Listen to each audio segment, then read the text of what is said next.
Welcome back to BrainFuel Reads. This is Read It All, our new series for those who don't just want the highlights. They want the whole book experience. Page by page, chapter by chapter, we'll walk you through the book in detail, staying as close as possible to the author's words and intent.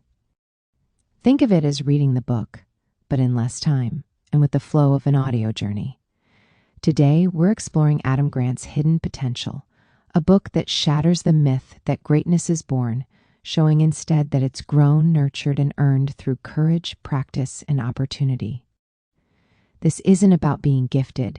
It's about becoming great by traveling further than anyone expects. And it begins with a story about a chess team, a team that no one believed in. Prologue, Growing Roses from Concrete. The year was 1991. The place, a hotel outside Detroit, inside the National Junior High Chess Championships.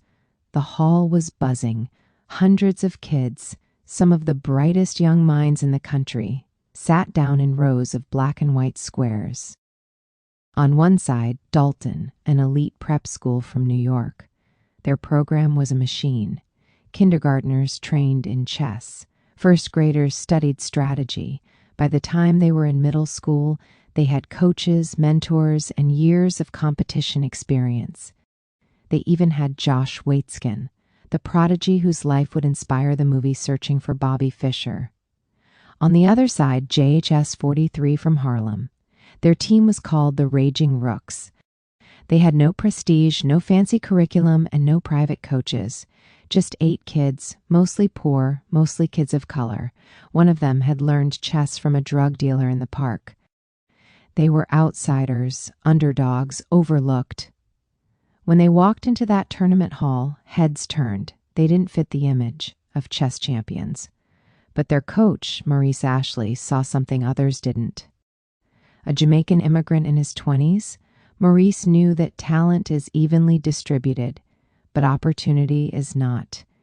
He knew potential doesn't scream out from the surface. It's often hidden, waiting for someone to notice, waiting for the right scaffolding, the right spark.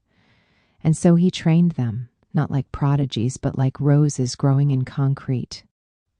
He taught them discipline, resilience, and belief. They stumbled. One round, they fell from 3rd place to 5th. Maurice reminded them, you can't control results. You can only control your decisions. They rallied. They pushed forward.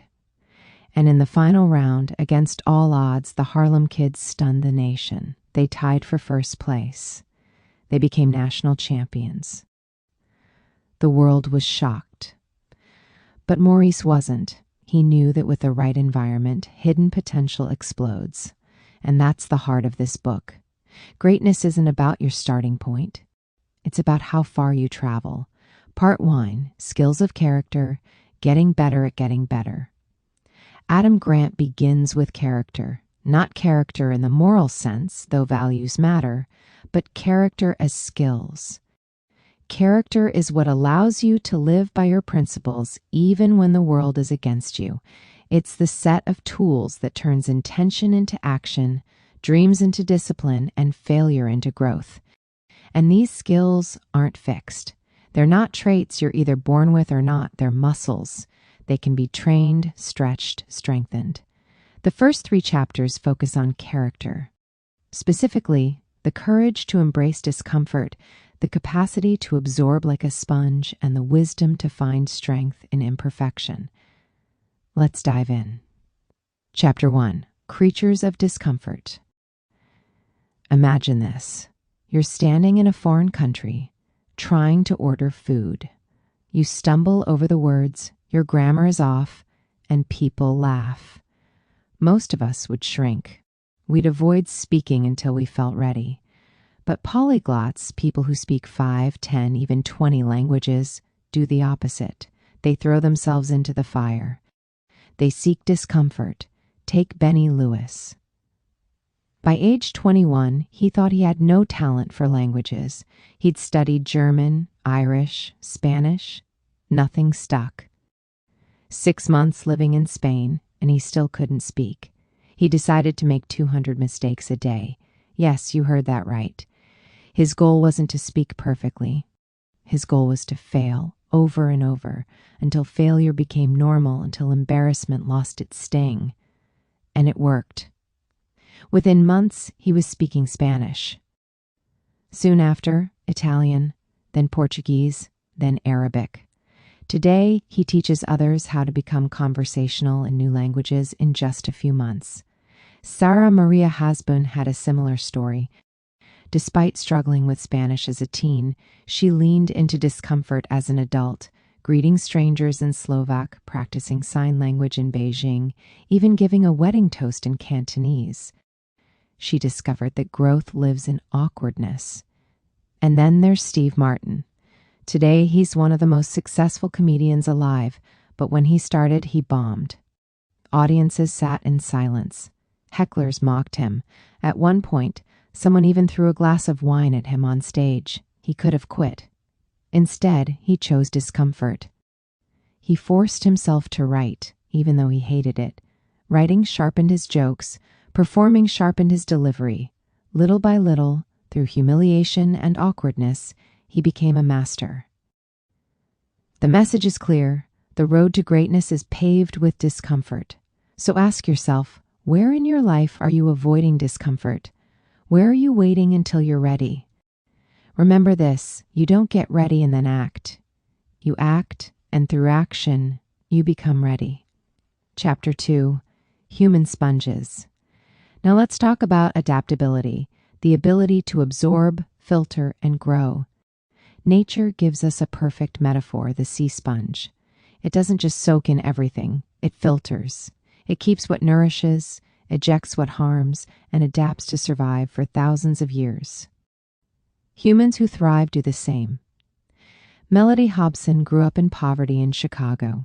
Her family often couldn't pay bills. The lights went out, the heat was shut off, and eviction was a constant threat. Struggled. She was placed in remedial classes, teachers. But Melody didn't give up. She absorbed lessons from mentors, teachers, even failures. She learned not just facts, but patterns, how to adapt, how to persist.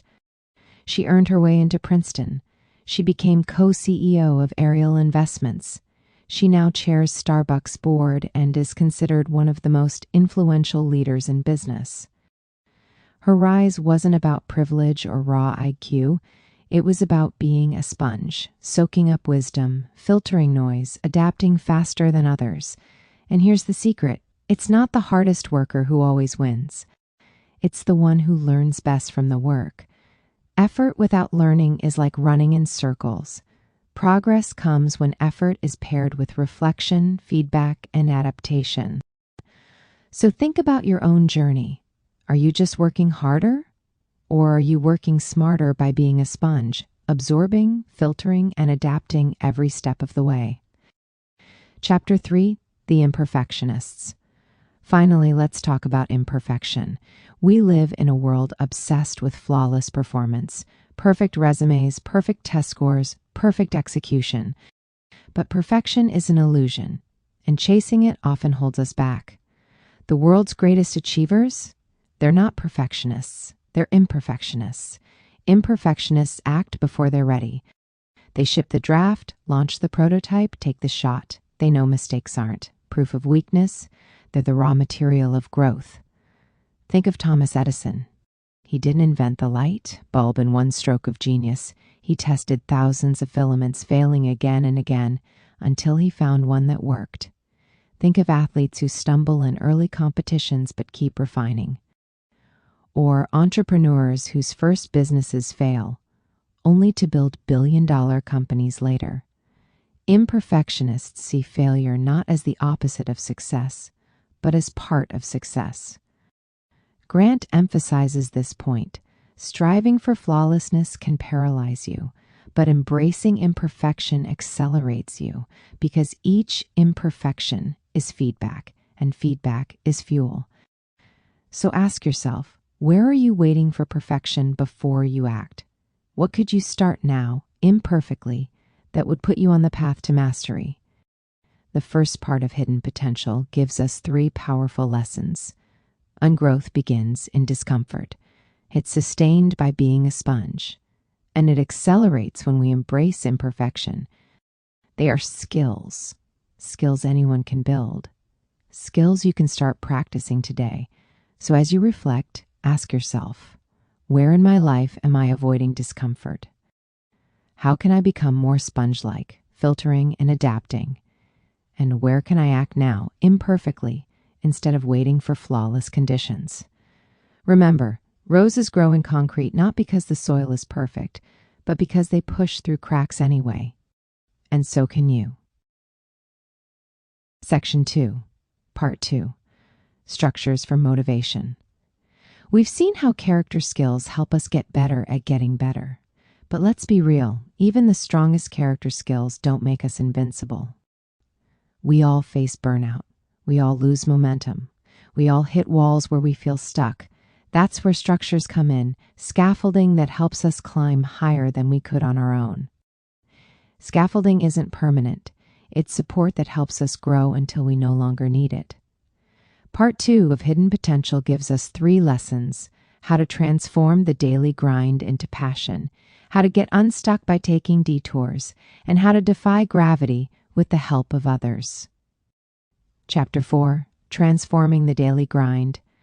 Let's face it, practice is often boring. Whether it's scales on a piano, drills on a sports field, or repetitions at the gym, it can feel like a grind. But Adam Grant shows us that the difference between those who plateau and those who soar often comes down to one thing: how they approach the grind. He introduces us to musicians and athletes who find ways to infuse passion into practice. They don't just grind, they play, they experiment, they bring creativity into the routine. One story is about Itzhak Perlman, the legendary violinist. In practice, Perlman didn't just repeat scales.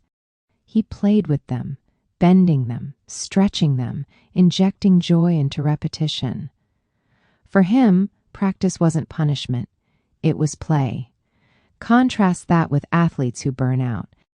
They focus only on intensity, never on joy. They see practice as drudgery. Eventually, their motivation collapses. Grant's point: passion and play are not luxuries. They're fuel. When you inject curiosity and creativity into the grind, you don't just last longer, you accelerate faster.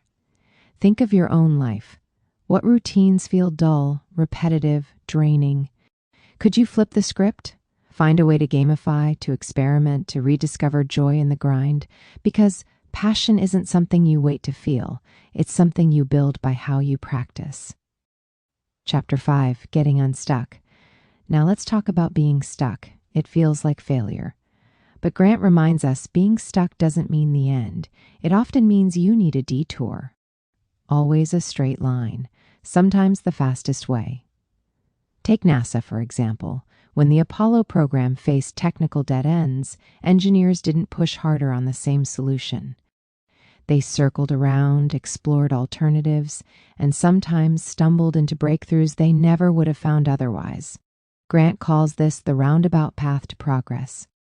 Success often comes not from charging straight ahead, but from experimenting, trying new approaches, even wandering. It's like navigating a maze.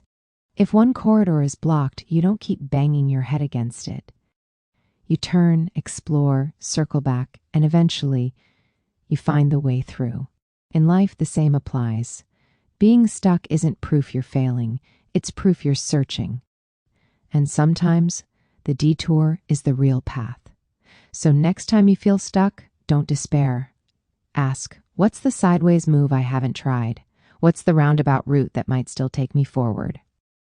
Chapter 6, Defying Gravity. Finally, Grant tackles one of the biggest myths in success: the idea that people pull themselves up by their bootstraps. Let's be honest, no one rises alone. Behind every great success are mentors, peers, scaffolds of support. Grant gives us the story of military officer candidates who were underestimated, written off as average. But with the right structures, teamwork, peer accountability, creative scaffolding, they soared. They didn't just meet expectations, They shattered them. The message is clear. Support systems don't make us weaker. They make us stronger. Think of scaffolding in construction. It's temporary, but without it, buildings wouldn't rise. In the same way, we need scaffolding, mentors who guide us, friends who push us, structures that help us build habits until we can stand tall on our own. Grant challenges the myth of the self-made hero. The truth is, greatness is co-created. Motivation is contagious. We climb higher when we climb together.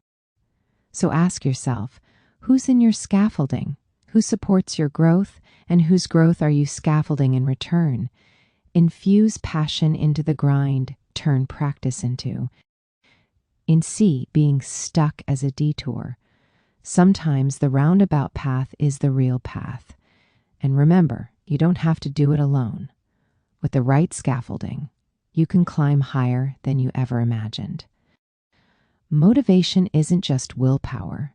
It's built by the structures around us, structures we can design, use, and eventually pay forward. In the next section, we'll take an even bigger step. Because motivation and character are powerful, but they're still individual. To unlock hidden potential at scale, we need to change the systems of opportunity. We'll explore how schools, teams, and institutions can uncover hidden gems, and how we can redesign our systems to give everyone a chance to rise. Section 3, Part 3, Systems of Opportunity plus Epilogue. So far, we've explored the inner game of potential, the character skills that help us grow, and the motivational scaffolding that keeps us moving when the road gets tough. But here's the truth. No matter how much grit or character you build, your potential still depends on the systems you live in. Because opportunity isn't handed out equally. Some doors swing open easily for a chosen few, while others slam shut before many even get a chance to knock. In Part 3 of Hidden Potential, Adam Grant takes us beyond the individual and shows us how schools, teams, and institutions can be redesigned to uncover hidden gems, the diamonds in the rough, who are often overlooked. The message is clear. To unlock hidden potential on a global scale, we must build systems of opportunity. Chapter 7, Every Child Gets Ahead. Let's start with education. For generations, we've treated school as a place to spot gifted students early, separate them out, and push them ahead. The rest, left behind. But Adam Grant challenges this mindset. He points to countries like Finland, where the education system is designed differently. Instead of accelerating the few, they focus on lifting everyone. Teachers are trained to see potential in every child, not just the ones who show it first. The results? Finland consistently ranks among the best education systems in the world, not because they produce more prodigies, but because they refuse to write kids off too soon. Grant reminds us, being a late bloomer is not a disadvantage. For every Mozart who dazzles at age 5, there are dozens of Bachs, slow climbers who bloom later, but rise just as high, if not higher. So why do we keep labeling kids behind as if they're doomed? What if, instead, we designed schools to nurture persistence, curiosity, and resilience, qualities that actually predict long-term success better than raw IQ? The lesson is powerful. Every child has potential, but it takes the right system to see it, nurture it, and give it room to grow. So if you're a parent, a teacher, or a mentor, remember, you're not just teaching the talented. You're scaffolding for every child, because greatness often blooms where no one is looking. Chapter 8, Mining for Gold. Now let's move from classrooms to teams. When we think of great teams, we often picture star players, the MVPs, the geniuses, the ones who shine brightest. But Grant shows us that true greatness in teams doesn't come from superstars. It comes from collective intelligence. The magic wasn't in one person's brilliance. It was in how they listened, collaborated, and built on each other's ideas. Grant calls this mining for gold. In every group, there's hidden intelligence, ideas buried in quiet voices, overlooked perspectives, unconventional thinkers. Too often, those insights get ignored because we reward the loudest voices or the most confident presenters. But the best leaders mine for gold by drawing out contributions from everyone. They create systems where each person feels safe to speak, where ideas aren't judged by how polished they sound, but by the value they hold. Think about your own teams, at work, in school, in community. Are you overlooking hidden gold because you're focused only on the obvious gems? True teamwork isn't about making the smartest person smarter. It's about making the team smarter together. Chapter 9, Diamonds in the Rough. Finally, let's talk about how we evaluate people. In job interviews, in college admissions, in promotions, our current systems are broken. They reward polish over potential. They privilege those who had the right training, the right prep courses, the right opportunities from the start. That means we often miss the diamonds in the rough, the resilient, gritty, underestimated candidates who might actually outperform in the long run. Grant takes us behind the scenes of places like NASA's astronaut selection process and Ivy League admissions. Time and again, the systems overvalue initial shine and undervalue growth capacity. The result? We pass over brilliant late bloomers and hidden gems, locking out those who could have thrived if only given the chance. The lesson is urgent. If we want to unlock hidden potential in society, we need to rethink how we select talent. We should focus less on where people start and more on how far they've traveled. Less on polish, more on resilience. Less on credentials, more on character. Because diamonds are formed under pressure, and many of the brightest are still waiting to be discovered. Epilogue, Going the Distance. As hidden potential closes, Adam Grant reminds us of one final truth. The true measure of potential is not the height of the peak you've reached, but the distance you've traveled to get there. It's tempting to celebrate the prodigies, the wonderkins, the naturals. But real greatness is often built by the strugglers, the late bloomers, the underestimated underdogs who keep climbing when no one is watching. It's about who you become along the way. It's about growth. It's about building scaffolding for others, just as others built it for you.